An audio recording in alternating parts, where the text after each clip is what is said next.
Welcome to Anecdote of the Jar by Wallace Stevens. In this discussion, we shall see the concept of the jar with respect to orderliness and organization. Kavita anecdote of the jar, जिसके कवि Wallace Stevens हैं, के इस चर्चा में आपका स्वागत है। इस चर्चा में हम कॉन्सेप्ट देखेंगे जो कि जार, ऑर्डरलीनेस एंड ऑर्गेनाइजेशन, ये जार पात्र और ऑर्डरलीनेस व्यवस्थित रूप से रहना और ऑर्गेनाइजेशन संगठित रूप से रहना, इन सब के बीच में क्या समीकरण इस कविता में देखने को मिलता है, हम इस पर चर्चा करेंगे। The format of the poem is frank and straight. We see that the format of the poem is frank and straight. That the poem has been written in a very straightforward language. Although we have come through certain confusions, but at times the language or the way it has been composed is found to be very straight and very clear. कविता में जिस तरह की लेखन शैली प्रयुक्त हुई है वो बिल्कुल स्पष्ट और सीधी, सहज दिखाई देती है। There is a direct statement from the poet. The speaker places a jar in the middle of rural countryside Tennessee. Now the direct statement, the frank and straight statement is the speaker places a jar in the middle of rural or countryside Tennessee. एक स्पष्ट संकेत हमें दिया गया है कि narrator ने या कवि ने या जो भी हमें यहाँ पर सूत्रधार मिल रहा है, स्पीकर, उसने एक जार को कंट्री साइड टेनेसी में रखा है। टेनेसी नाम के स्थान पर गांव के एरिया में एक पहाड़ी के ऊपर रखा है। A jar is a simple object that drives our attention to the fact that people seek to categorize or classify things. Now here we are seeing the relationship of or the concept of the jar with orderliness and organization. यहाँ हम इस jar को एक प्रतीक चिन्ह के रूप में देख करके विश्लेषण कर रहे हैं, whether it symbolizes orderliness and organization or it points out towards that. So a jar is a simple object that drives our attention to the fact that people seek to categorize or classify things. When we look at the jar, this idea does come to our mind that people categorize things. Jar को देखते हैं एक पात्र के रूप में, लेकिन उसके बाद जब उसकी प्रयोग पर हम जाते हैं तो हमें पता चलता है कि लोग कैटेगराइजेशन करते हैं, चीजों के समूह बनाते हैं। ये चीज इस जार में, ये चीज इस जार में, ये चीज इस जार में। तो वो जो कैटेगराइजेशन करने की ह्यूमन टेंडेंसी है, मनुष्य की प्रवृत्ति है, वो जार को देखते ही हमारे मस्तिष्क में आती है। और क्लासिफाई थिंग्स, या चीजों को विभक्त करना, उनके अलग अलग भागों में बांटना, ये हमारी प्रकृति है। तो यहाँ पर ये जो प्रकृति है, चीजों के समूह बनाना या उन्हें अलग अलग भागों में बांटना, ये ऑर्डरलीनेस की तरफ संकेत करती है। कंटेन और एनकम्पास और put them in meticulous state. Contain, to put something in a state of togetherness. Now the jar also indicates that it is human tendency to contain things. Jar इस ओर भी संकेत करता है कि मनुष्य की प्रवृत्ति होती है कि वो चीजों को कंटेन करके रखता है, बांध करके रखता है, बिखरने से बचाता है।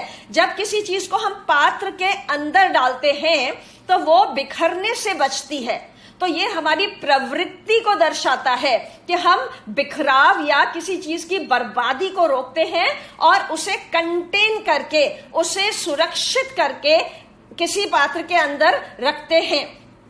और encompass and another point is the encompassing of something. किसी भी चीज को एक घेरे में बांध करके रखना. The jar is round in shape, and when we put something, it gets encircled or encompassed into the structure of the jar. जब हम किसी चीज को गोल बर्तन में डालते हैं, पात्र में डालते हैं, तो वो ऑटोमेटिकली उसके अंदर एनकम्पास हो जाती है, या उसके जो वर्गाकार है उस चीज के अंदर वो वस्तु भी उसी तरह से गोल आकार में उसके अंदर सुरक्षित रखी जाती है. Or put them in a meticulous state. Another point is to put things in a meticulous state, to put things in a very neat and clean and disciplined way.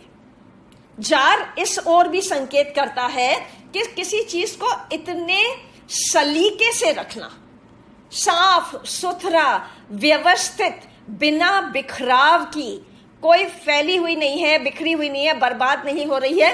ये संकेत भी हमें जार को देख करके मिलता है. And regulate and control the world around them.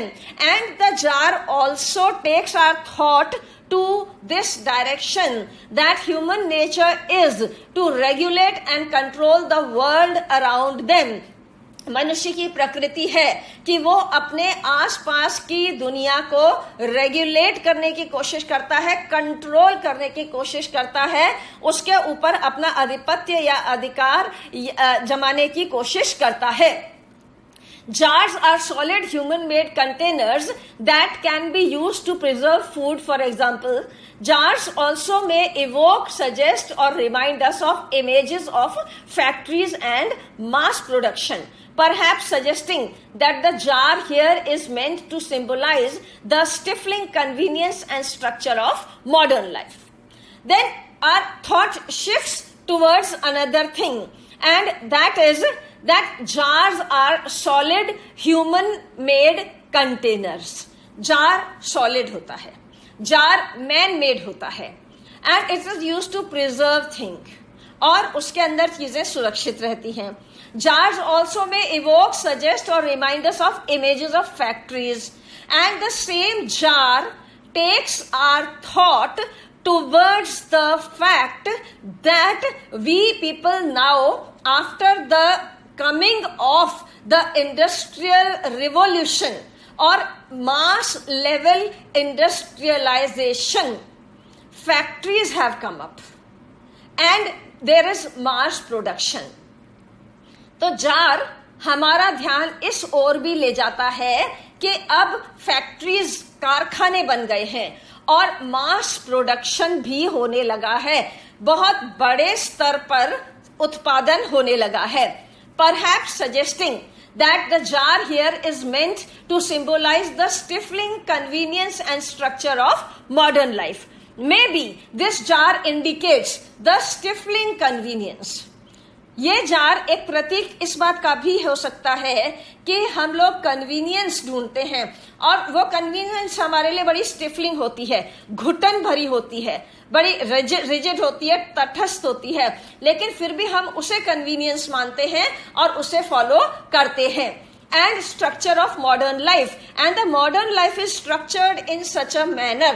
The modern life is tied up in something called discipline, and this modern life, the discipline or orderliness or the organization of modern life, although it is very stifling, still we feel it is convenient.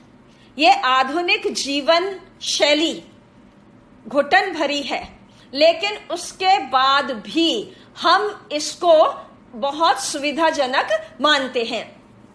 Above all, the jar seems to represent civilization. Then the jar represents civilization. यही jar प्रतीक है civilization का या सभ्यता का, of development and evolution reached by men. And the same jar, it indicates or it symbolizes development and evolution reached by man. That man has developed, man has evolved. मनुष्य बहुत पनप गया है, मनुष्य की ग्रोथ हो चुकी है. ये संकेत भी जार हमें देता है। तो जार को देखने के बाद इतनी तरह के विचार हमारे मन में उपजते हैं। It serves as a sort of representative or messenger or emissary of the human world and man's progress after industrialization. It serves as a sort of representative or messenger or emissary of the human world. Now this jar is representing the human world and man's progress after industrialization. How the human world has developed, how the human world has evolved, and what is the progress that man has taken up to after industrialization. मनुष्य कितना पनप गया है, कितना विकसित हो गया है। विशेष रूप से औद्योगिकता आने के बाद वो हमें ये जार संकेत देता है। Nature is basically slovenly, which means messy and careless. Now we have the concept of nature, and nature is sloven and careless. यहाँ पर जार को नेचर में रखा गया था और नेचर स्लोवन और केयरलेस है।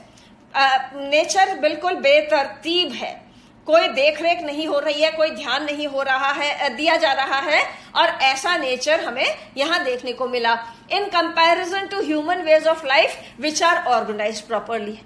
Now as compare to nature, human life is seems to be more organised. Right now if we look at the jar versus its surroundings, हम जार को देखें और उसके आसपास के वातावरण को देखें, तो हमें ये लगता है कि human life is organised properly as compare to the nature. हमें ये लगता है कि यदि प्रकृति से तुलना की जाए तो मनुष्य का जीवन ज्यादा व्यवस्थित है। तो ऐसी व्यवस्थाओं वाला मनुष्य जीवन इस जार के प्रतीक के रूप में हमें मिलता है। That the speaker considered it wilderness emphasizes the contrast between the neat, orderly jar and uncultivated world that surrounds it. That the speaker considers it wilderness.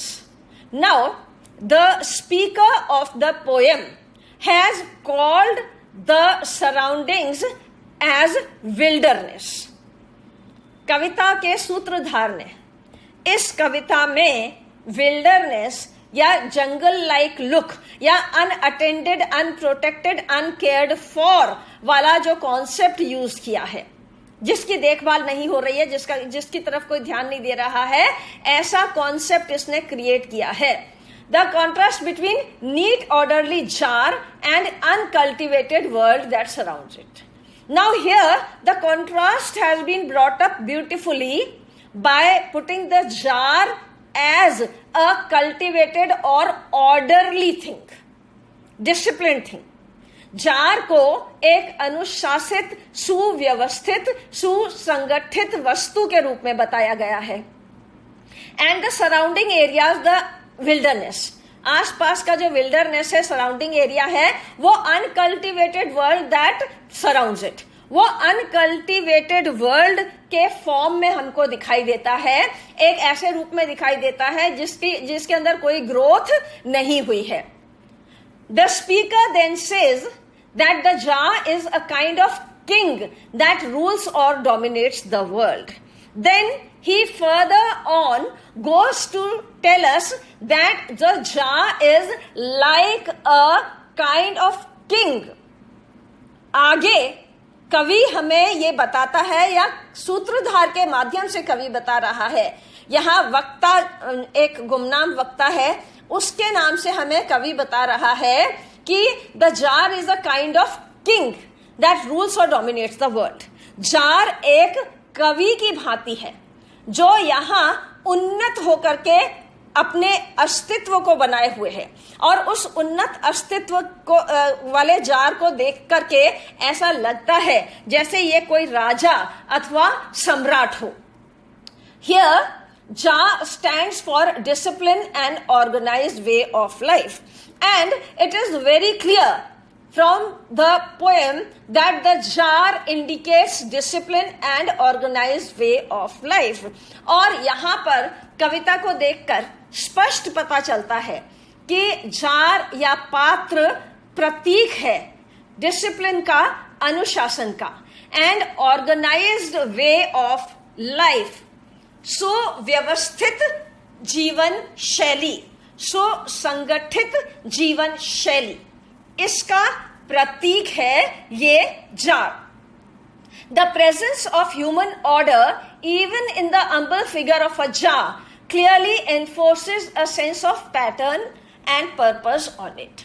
The presence of human order, even in the humble figure of a jar. Now the small, very simple jar, the very simple container has been used to symbolize a human order. एक jar को, एक पात्र को एक प्रतीक चिन्ह के रूप में प्रयुक्त किया गया है जो ह्यूमन ऑर्डर को बताता है. मनुष्य कितने व्यवस्थाओं में जीता है, संतुलन में जीता है, या मनुष्य कितनी संगठित होकर के, अनुशासित होकर के जीता है, ये बात इस जार को देख करके हमें महसूस होती है. Clearly enforces a sense of pattern and purpose on it. It also shows that human being has a way of living on pattern and purpose. It also indicates that man has a pattern of life. ये jar ये संकेत भी देता है कि हमारे जीवन का एक पैटर्न, एक शैली होती है, एक पद्धति होती है, एक व्यवस्था होती है. हम उस व्यवस्था के अंतर्गत ही अपने जीवन को आगे बढ़ाते हैं. And purpose on it. The second thing is we are life has a purpose. हमारे जीवन का एक उद्देश्य होता है और वही उद्देश्य इस जार के माध्यम से हमारे सामने रखा गया है. These surroundings which remarkably rise towards the jar until the wild is no longer wild at all indicate that orderliness comes through knowledge and its implementation and can be visualized when life and social order are well organized or systematic. These surroundings which remarkably rise toward the jar. Now the jar is kept in the middle and the surrounding wilderness, it moves towards the jar. This is an indication that the jar is no longer wild. That is, even nature is inclined to lose its wildness and live in an organized way or grow in an organized way. Jar रखा है, उसके चारों तरफ का जो vegetation है, वनस्पति है, वो उसके चारों तरफ उग करके संकेत दे रहा है कि वो भी उसी ऑर्डरलीनेस को, उसी व्यवस्था को, उसी संगठित जीवन शैली को अपनाना चाहता है. They indicate that orderliness comes through knowledge and its implementation and can be visualized when life and social order are well organized or systematic. And we can visualize this thing. We can see this thing when life and social order are well organized or systematic. When our life is organized in a proper manner. जब हमारे जीवन को सुव्यवस्थित तरीके से जीने का हम मापदंड पैदा कर लेते हैं और सिस्टमैटिक, हम सिस्टम के तहत जीते हैं, हम एक अनुशासन पूर्ण शैली अपने जीवन के लिए बना लेते हैं. तो ये जब चीजें होती है, इनका इम्प्लीमेंटेशन होता है, तो हम ये विजुअलाइज कर सकते हैं, हम ये देख सकते हैं कि अनसिस्टमैटिक, अनऑर्गेनाइज्ड चीज को प्रकृति भी छोड़ती है मनुष्य की भांति.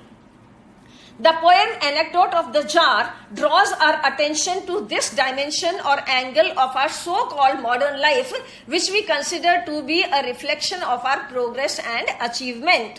The jar, in the Anecdote of the Jar, draws our attention to this dimension of modern life. Anecdote of the Jar कविता में ये जार, ये पात्र हमारा ध्यान इस ओर खींचकर ले आता है कि हम किस तरह के विचारधारा के धनी हैं. Anecdote of the jar draws our attention to this dimension or angle of our so-called modern life, which we consider to be a reflection of our progress and achievement. हम अपने progress और achievement की बात करते हैं, वो क्या है? ये हमें इस जार के माध्यम से देखने को मिल रही है. Disciplined orderliness and organization are symbolized by the jar. So we find that the jar symbolizes something. हम ये पाते हैं कि यहां पर जार एक पात्र नहीं है. It is not a container, it is a symbol of something. And symbol of what? Discipline, orderliness and organisation. यहां पर जार पात्र नहीं है, एक संकेत है, एक प्रतीक है. किसका? डिसिप्लिन, अनुशासन का. ऑर्डरलीनेस, सुव्यवस्था का. एंड ऑर्गेनाइजेशन, संगठन का, are symbolized by the jar, and these are the things which are symbolized by this jar, which initially is a container but later on becomes very very very meaningful for us. प्रारंभ में जिसे हम एक पात्र समझ रहे हैं, वो बाद में हमारे लिए एक बहुत कीमती प्रतीक चिन्ह बन जाता है, और उसी प्रतीक को हमें देखना है. थैंक यू, धन्यवाद.